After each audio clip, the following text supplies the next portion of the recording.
Some people like 0-hour contracts, believe it or not. Some people do. Some people like gig economy work, so they can work when they want, don't have to follow any routine. So that's number 7. Number 6 is migrants' rights. Now, at the time, Brexit was still on the go. So this was more in line with people that had come from the EU and were in the UK. You see, the immigration system should be based on compassion and dignity. Hard to disagree with that. He doesn't mention anything about vital skills. Approximately half of the medical staff that were hired last year in the, or should I say, our NHS, came and were trained from abroad.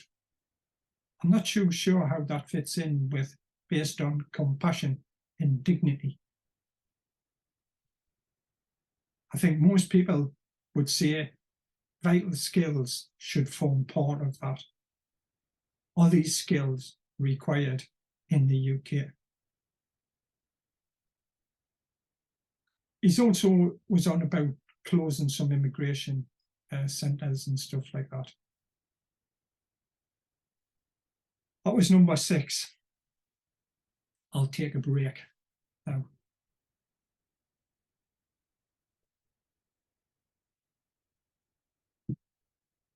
Tizer.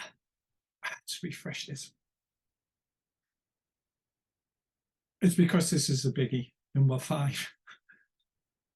Common ownership. He's following the American vernacular. They've expanded one words into 2 when you don't need to. Common ownership in most people's parlance equals nationalisation. He says public services should be in public ownership. And he goes on to name 4 that he considers: rail, mail, energy, and water. If you cast your mind back, the rail companies used to be nationalised. They got privatised. The Royal Mail, I think it was 2014 or wherever, used to be owned by the government, and then it got privatised. The energy companies, in this case British Gas, British Petroleum, used to be owned by the British government, or should I say they had golden shares in it. And the water companies, they all got nationalised in the 80s and 90s. It says public services now go through these. And the rail, if the rail companies are being nationalised for transport, then why not the buses? I'll leave out the planes because, let's be realistic, most people use buses or trains compared with the numbers using planes. The mail company, the Royal Mail that is, the function and what its sort of position in the UK and national life has changed quite dramatically. It's changed for a number of reasons. The primary reason is the net. Years ago, people, and I used to take my mum to the post office so she could pick up her pension and my dad's pension. If you wanted to tax your car, if you wanted to buy a premium bond, perhaps, if you had any savings in NSI, National Savings, if you wanted to do lots of these sort of general interactions with the government, you would go to the post office That sat on top of posting letters and posting parcels, the internet.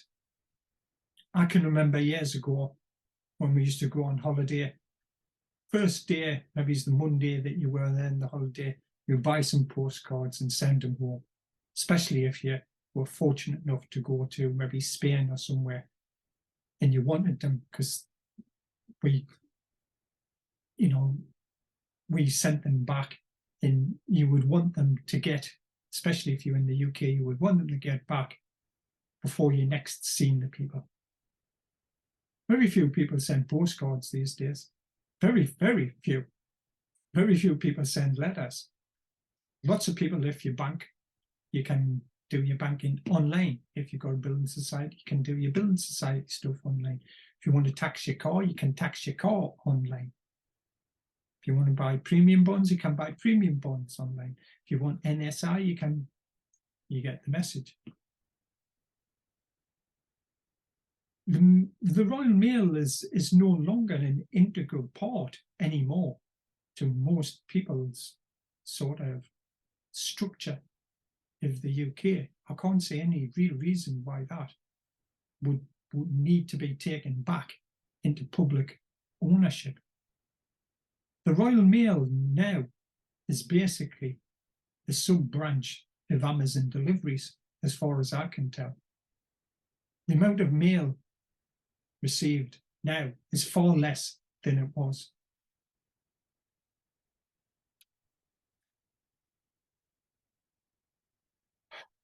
Starmer says he's pragmatic, he's not ideological, and you've got to be practical about these things. There's been a huge change, and he cites the penny and the amount of money that the government shelled out in the penny. That's a reasonable argument if you discount that the government was in hock for $1.5 trillion or nearly 2 trillion prior to the penny. The volume of debt has went up, but it hasn't fundamentally changed from when he was doing his 10 pledges. From my view, I think he's being visited by the men in the stripy suits. He's being visited by the bankers and the realization of what it would financially mean to the UK government's debt if it went ahead and nationalised these companies. I'll go through some of the companies which he may or may not. And once again, I should have had a look at his little booklet. Britain used to have a national oil company. It was called BNOC, British National Oil Corporation. It got subsumed, i.e. taken over, bought out by BP. It had taken over a couple of small fields, the Beatrice in the Moray Firth, I think it was, in the Thistle platform up in the far north. There's also British Gas. That was a huge, huge privatisation. Since British Gas has been privatised, it's been split up, diced, and cut in various ways. It's been split up to British Gas, to Centrica, to the distribution people, blah, blah, blah. Are all of these going to be taken back into public ownership? On the energy side, you've got the nuclear, and you call it a nuclear fleet. It's not a nuclear group of power stations, it's a fleet of power stations. And the bulk of these are owned and operated by EDF. This is Energy de France. This is owned in large part by the French. It's hard to say it and keep a straight face. It's hard to say it and keep a straight face. I said that twice. Energy de France. The French government has got a big say in all of these nuclear people in them to work for France. Okay. So is he talking about buying out EDF and taking these over as well? Because that's an energy company. What about the power stations? Is he talking about taking those over? Wind. The wind turbines, farms, windmills, or whatever you want to term you want to use. Who owns these? Well, they're owned by Swedish companies, Danish companies, Norwegian government, Swedish government have shares in them, and some of them from Germany, and a Munich council has got shares in some of them. The turbines that they actually use, a lot of them are made by Siemens, German-owned company. So fine. It's all of the windmill places. Is he going to buy those out? Are those going to come into public ownership? Or does it just mean the distribution side is going to be in public ownership? You know, the national grid, Transco, all of the gas lines all over the country. Gas comes in, a lot of it comes in from Norway on the old Frigg airlines into St. Fergus and gets distributed all the way through the country. There's interconnectors. I think some of it goes across to Ireland. All of the electric distribution companies, the Scottish Power, what's in a name? It's owned by a Spanish company. It's on the stock market, as most of the companies in the electric sphere are. Are all of those going to be taken over? The gas distribution I've just covered. Then there's the water companies. These have been on the stock market, privatized. A lot of foreign companies have got big amounts of shares owned in those. So you've got two ways of doing this. You can steal them, pinch them, call it compulsory acquirement, come up with some fancy term, and just take them into public ownership. That's one way. You can do, say, we're taking them into public ownership. We are going to run the companies, and we're going to pay you compensation in the profits which the companies make in the future, and those profits will then pay you for your equity in the companies. I'm not too sure how that would work in reality, because the companies normally use the profits for about 2 or 3 major things. They use them to pay the taxes, obviously. They use them to keep pace with the technology, with the plant, with the equipment, keep that up to date. And they also pay out a dividend to the shareholders. This seems to be the sticking point for the Labour Party people. They don't like anybody earning anything, which is what you would call like unearned income. But it's a misuse of the term, because the income has been earned because whoever's put their capital into the firm by buying the shares is at risk of losing money. So they should be compensated if the companies make a profit. It's the normal way of working. If they follow this second route, which is we're going to take the companies, we're not going to pay you up front. We're going to base it on generating profits in these companies for X number of years to pay you wherever the price is. How they agree the price, who knows? The normal way to buy out companies is you you offer the people who own the shares, like Marlon Brando and The Godfather, you make them the offer realistically, financially, it would be foolish not to accept. What that normally means is you pay above the market value that's on the shares at the present time.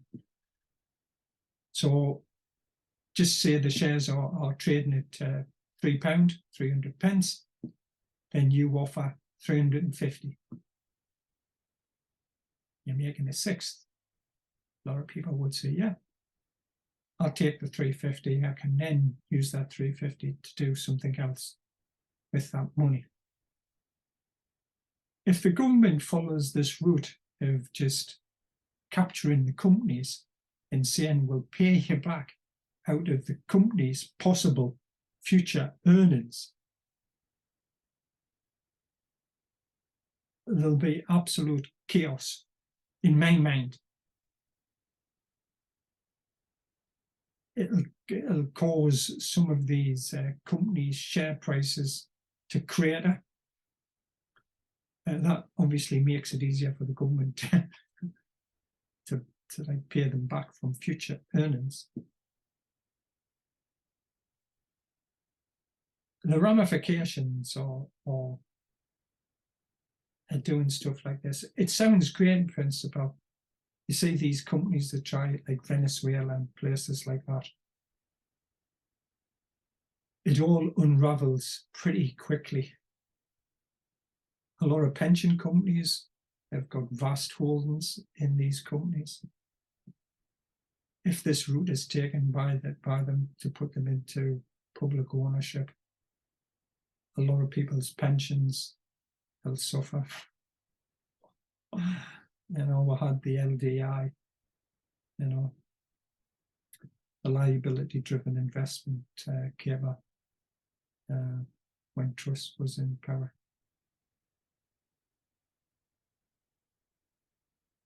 Like I say, perhaps I need to read a bit more of how he intends to do it.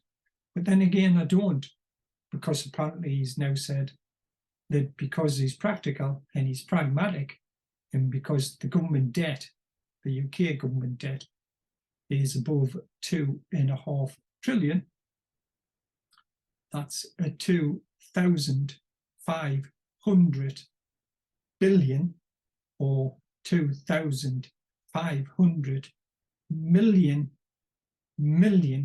pounds. Reasonable number of shekels. He says that's too much. And we cannot go this route for the old public ownership. Cannot go that route because government finances is in the bin. Them Tories have wrecked the place. I think you'll get a lot of people agreeing that the Tories have wrecked the place. Well, how are you going to sort it out? You're going to be. So you've just said these pledges a couple of years ago, but it's the penny. It's the penny that's changed it. Well, I'm saying, no, it's not the penny that's changed it. The penny's increased the height of the water. But, you know, we're still standing in debt up to a navel, up to a chest. The penny's increased it an inch or two, but the penny hasn't been the cause of it all. But anyway, he's being pragmatic. So it looks like the public ownership is off the board.